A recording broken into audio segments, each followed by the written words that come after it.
This kid that Nick Saban just picked up in the transfer portal, he's a dog. He reminds me of 2015 Alabama. This is an instant, and I mean an instant impact type of guy.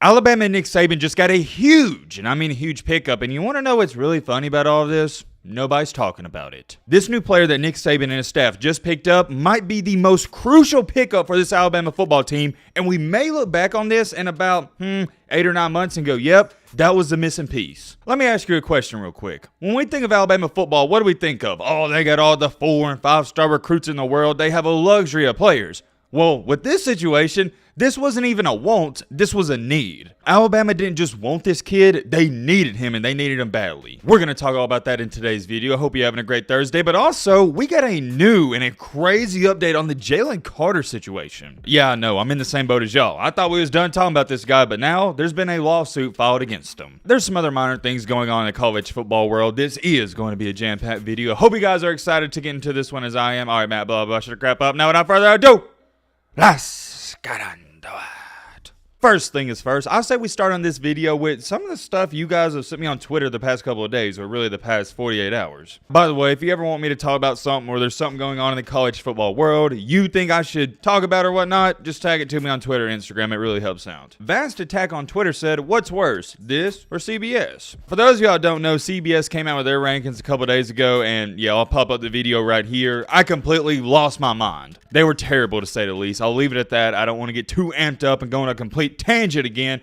but this person tagged me in RJ Young's top 25. And just by going off of what he said, what's worse, this or CBS, I can only assume these rankings are going to be bad as well. Taking a look at it right here, what sticks out to me the most? Well, yeah, y'all see it. Alabama at 8? Come on, man. Any list with USC 4 spots ahead of Alabama? I don't care if you hate Alabama. You know dang well USC's not 4 spots better than Bama. And I already know what everybody's going to say. Well, Matt, these are post-spring top 25 rankings, and you even said yourself Alabama didn't look good after the spring game and they don't have a quarterback. Yes, all that is true. But you also got to understand, I don't care if Alabama has a penguin back there throwing the football, they're still better than USC. That's all I'm going to say about that. I'm not even going to talk about these rankings because I just simply think they're BS. This guy's obviously doing it for clicks and views and attention.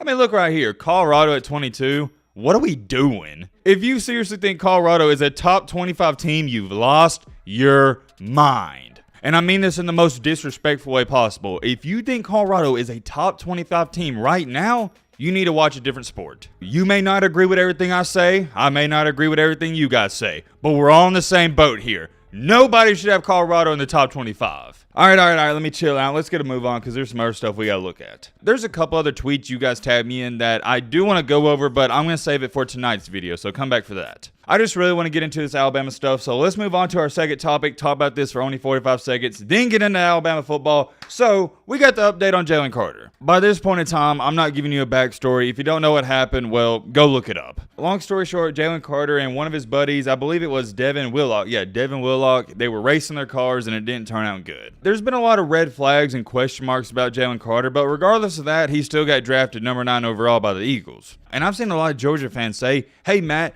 Jalen Carter going to Philadelphia, that was the best place he could have went because they got a lot of vets on that team. The Philadelphia players, they can possibly guide him into the right direction. I'll just leave it at this. I hope that is the case. But the point is, and while we're talking about him now, is that Devin Willock's father is now filing, or my bad, he is filing a $40 million, I thought it was 20, but is a $40 million case against Carter. Do I agree with this? Not really. I'm sorry for your losses. It's an awful situation, but I don't think you're going to win this. And I also found it kind of ironic and funny that he waited until Jalen Carter got drafted. You're not slick. I agree with this comment right here. His son decided to race in a car that was driven by an employee of Georgia while Jalen Carter was in a completely different vehicle. No case. I'm sorry for the loss, but this is a money grab. I agree. And here's the last comment I want to read because I really don't want to talk about this too much longer. Somebody said, shouldn't he be suing the school since it was their employee driving the car? That's how I feel about the situation. You're coming after the wrong guy here. You're not going to win the lawsuit against Jalen Carter. You may win it against the university, but not Jalen Carter. Just leave the kid alone. I really don't want to talk about that too much longer because we got to get into the main topic of the main encore, the main reason you clicked onto this video, and we got to talk about what's going on in Tuscaloosa, Alabama. Weirdly enough, the past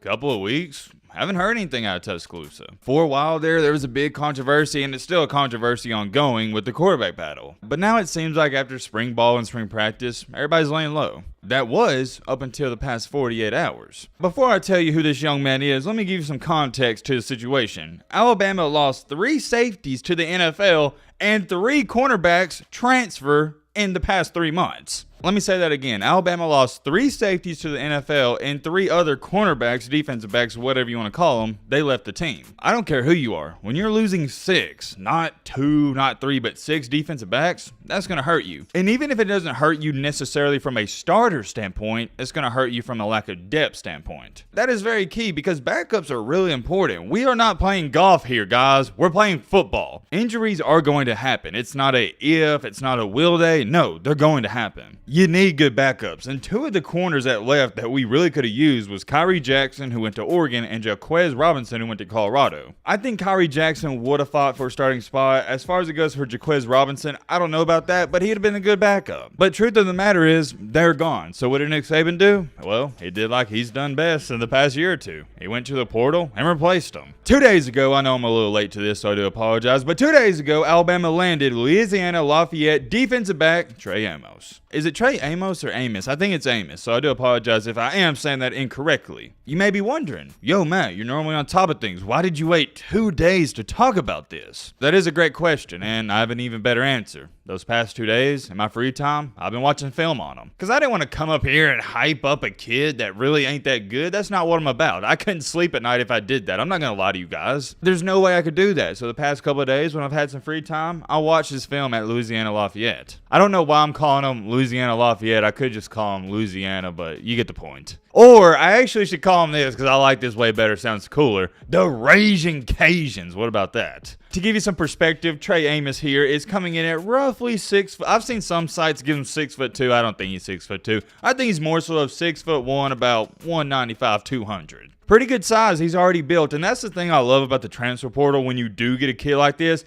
You don't got to put him into the weight room and give him a couple years to develop. He's already developed. This is an instant, and I mean an instant impact type of guy. Will he start for Alabama next year, give Terrion Arnold a run for his money? I don't know about all of that, but I think he's got a great shot. And even if he doesn't start at cornerback, we could convert him over to safety like Nick Saban and I believe, Kirby. Yeah, Kirby was still there. Yeah.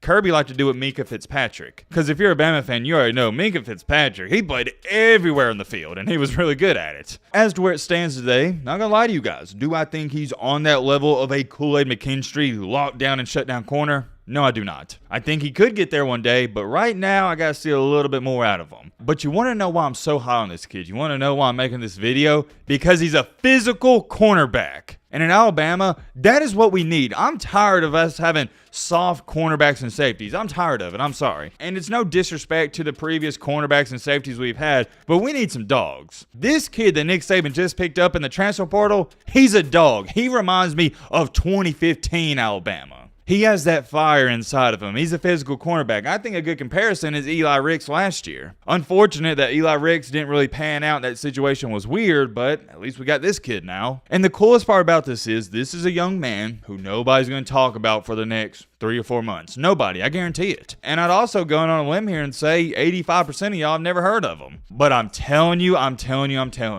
in probably 6 months, 7 months, everybody might know this kid's name. Even if he doesn't start for Alabama, what he does is he gives us more depth. We need that currently. Our weakest position is the cornerback position right now in safeties. We're still relatively young in the secondary, and this guy kind of brings in some of that veteran experience. He's played college football for 3 years, so yeah, I'm calling him a vet. Just remember this guy's name. I'm very curious. Let me know your thoughts down below, but